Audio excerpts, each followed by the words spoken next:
teman-teman media, hari ini kita sudah mendapatkan dokumen resmi terkait dengan naik sidiknya terlapor VP dan turut terlapor yang lainnya. Posisi sekarang itu sudah ada SPDP dan tinggal menunggu konfirmasi dari kejaksaan untuk ditersangkakan. Seperti itu. Kalau boleh tahu yang naik sidik ini kasus apa?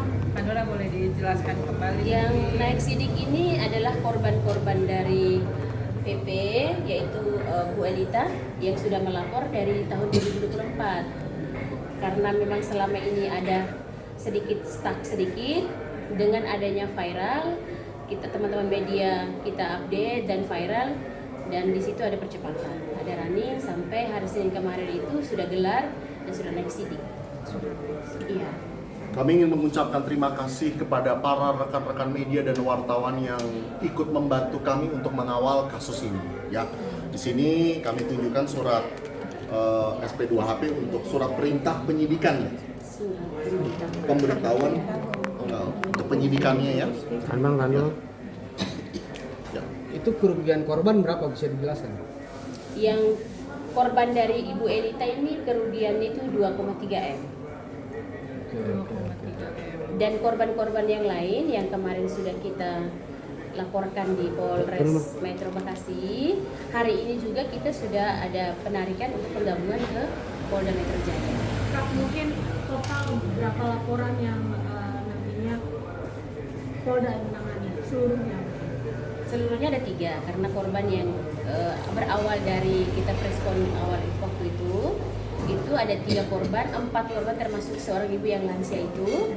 Jadi totalnya itu 5,2 lebih, 5,2 miliar lebih.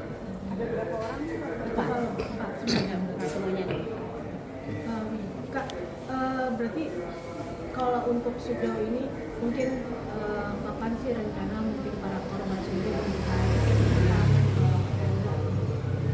Iya, tetap nanti kita komunikasi kita pressure ke teman-teman penyidik supaya percepatan, karena yang korban satu itu sudah naik sidik, jadi ini akan jauh lebih cepat karena sudah penarikan penggabungan ke Polda Metro Jaya. Bisa dijelaskan bahwa di sini juga ada dugaan pasal TPPU ya? Iya, sudah ada penambahan pada saat gelar sidik kemarin, sudah ada penambahan pasal TPPU karena dana yang ditransfer dari para korban itu ada ke rekan-rekan yang lain, teman-teman yang lain atau adik-adiknya. Adik-adiknya dalam hal ini ya. Dalam hal Ya. ini. Jadi saya tegaskan sekali lagi kenapa di sini juga ada pasal TPPU, karena ada dugaan bahwa yang menerima dana dari VP ini bukan cuma VP saja, tapi siapa tadi, adik-adiknya ya? Adik-adiknya. Ya, turut terlapor karena mereka juga menikmati dari dana para korban. Ya, Mungkin bisa kita akan pakai inisial untuk adik-adiknya itu siapa aja? Inisial aja. Inisial, iya. NG dengan R. Oke, 2 orang. Ada 2 orang. Berarti kalau ini bisa terseret juga 55 ya Bang ya? Tuh. pasal 55 Iya. serta. Turut serta. Bang, kan Kak di awal dulu di preskon pertama di Bekasi kalau tidak salah kan Iya. Kak Gusti sendiri sempat mengatakan bahwa orang tua atau ibu dari VP sendiri kan mengatakan dia sempat bawa-bawa nama ibu yang dana untuk waktu itu untuk berobat. Apakah Oh, iya. nanti ibu dari VP sendiri juga akan dilaporkan karena kan ini secara tidak langsung kegiatan juga. Yaitu perihal dari, karena Kak Gusti ini salah satu korban ini kan ada 3 case ya. Satu itu perjanjian investasi mereka kerja sama di Mini Soccer. Yang kedua itu ada pinjaman pribadi, yaitu membawa nama FVP bahwa beliau ada sakit, dan dengan tersentuhnya Kak Gusti langsung mentransferkan uang itu, dan itu termasuk pinjaman pribadi. Itu 500 juta. Dan kita nanti surprise lagi ada laporan baru. Berarti orang tuanya Bocoran. Laporan barunya apa nih? Laporan barunya itu ya terkait dengan cek kosong 500 juta Dengan korban yang baru. dengan korban korban yang sama. Berarti nama ibunya juga akan terseret juga nantinya. kemungkinan. Kalau nama ibunya kan hanya dipergunakan sebagai alat saja. Kak, untuk melewati proses yang sangat panjang sampai di titik akhirnya sekarang di tahap penyidikan yang kita tahu nantinya akan ditetapkan sebagai tersangka biasanya. Amin. Puas nggak sih, Kak? Amin. Karena di titik ini cukup puas nggak sih perjalanannya Kak dari awal sampai saat ini?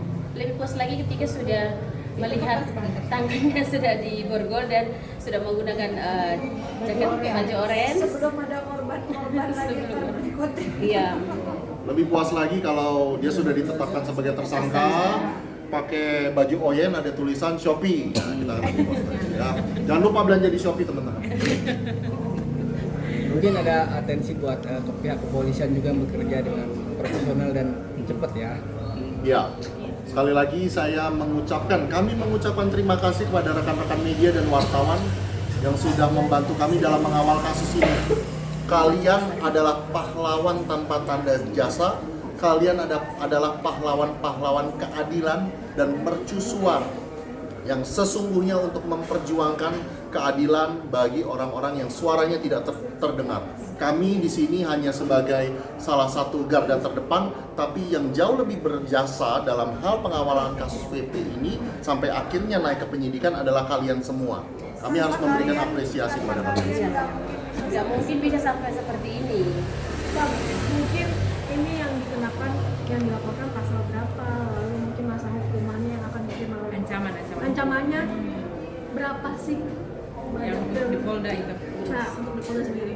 Terus, Untuk pelaporan tindak pidana penipuannya ancamannya sekitar 4 tahunan ke atas, dan untuk TPPU-nya itu ancaman 15 tahun. Nah, karena itu bisa pasal berlapis ya, bila pasalnya dijumlahkan maka bisa lebih dari 15 tahun ke atas. Nah, tergantung nanti dari fakta-fakta penyelidikan kemudian seperti apa, pasal apa yang akan dikenakan. Kak, ini kan awalnya maksudnya ada pesimis ya, karena laporan pertama ini kan kita di Bekasi gitu. Dan sepertinya laporan ini dipandang sebelah mata oleh pihak Polres Bekasi dan akhirnya sekarang sudah bisa sampai ke Polda, udah ada hasil. Ini berarti merubah statement bahwa Vicky ini kebal hukum. teman-teman, kita hanya bisa menyimpulkan pada saat nanti ya pihak VP sudah ditetapkan sebagai tersangka dan ditahan ya.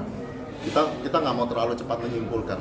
Sampai hal itu terjadi baru kita bisa mengambil kesimpulan tersebut. Ini berarti salah satu angin segar juga nggak sih? Sebentar. Pertanda. Oke, silakan. Oke, tadi ada tanggapannya statement dari kami Pani. Polda bahwasannya PP itu bukan siapa-siapa, jadi tidak ada atensi apapun untuk melindungi dia secara khusus.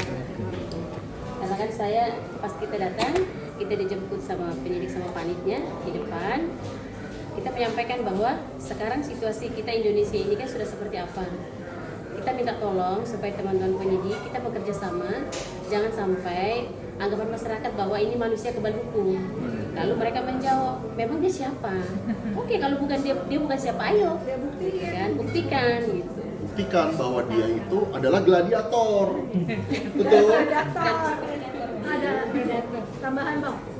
Kemarin kan Kak Deborah ya, kalau nggak salah kemarin ngomong di Polres Bekasi sempat mendapatkan perlakuan yang tidak nyaman atau tidak baik, respon dari pihak Polres ya waktu itu pas awal-awal seperti kurang welcome lah. Iya. Sekarang meremehkan. Sekarang sudah. Oh ya siap kak, kita akan siapkan dokumen itu. Akan mau ini nggak sih melaporkan mungkin orang-orang yang mungkin kan dulunya kan sempat bikin laporan juga, sempat meremehkan kayak terkesan membackingi. Dan akan melaporkan. Ya intinya kan di Polres Metro Bekasi itu sudah masuk angin. Jadi, makanya kita hari ini langsung meminta untuk penarikan ke Polda Metro Jaya supaya penggabungan karena terlapornya itu dan turut terlapornya itu sama. Seperti itu. Nah, kalau boleh tahu naik sidiknya sejak kapan? Tanggal 27 kemarin. Hari Senin. Udah ada jadwal untuk pemanggilan korban? Nanti kita update lagi. Ya. Sampai saat ini belum ada ya?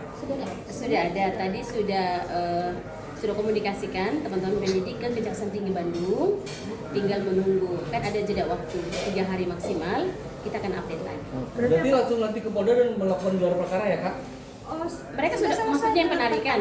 Iya. Penarikan itu nanti ya. Bukan, maksudnya yang nanti keputusan untuk AVP-nya tersangka sendiri kan biasanya kita kan biasa kalau sudah dari sidik itu kan melakukan gelar perkara dulu sebelum akhirnya diputuskan Mereka untuk sudah penyidik. gelar. Kemarin Oh, sudah sudah mereka gelar. sudah Oh, gelar sudah. perkara, makanya naik ke sini. Makanya naik ke sini. Oh, berarti gelar perkaranya kalau boleh tahu apa? Kan Senin kemarin. Hari Senin kemarin. Berarti langsung. Iya, Langsung. hari Senin kemarin itu mereka gelar perkara. Karena kita minta untuk tidak boleh sampai bulan besok, maksimal akhir bulan ini. Berarti nanti tinggal menunggu hasil. Iya. Iya. Mohon ditunggu ya teman-teman media. Kita bikin surprise nanti dengan yang laporan baru, oke? Pokoknya kita pasti undang. Surat cintanya mau direkam? Boleh bang. Masing-masing pegang satu apa gimana? Oke. Surat cinta untuk PP. Tahan. Cinta. Bang izin boleh dibuka Kalau nggak, Bang? dibuka boleh nggak? Oh nanti ya sayangnya. Maaf ya. Iya, pelan-pelan. Kan PDF-nya sudah saya kirim ya. PDF-nya sudah saya kirim. Ada. Oke. Ya. Oke. Terima kasih. Ada lagi teman-teman? Aman lah. Cukup? Oke.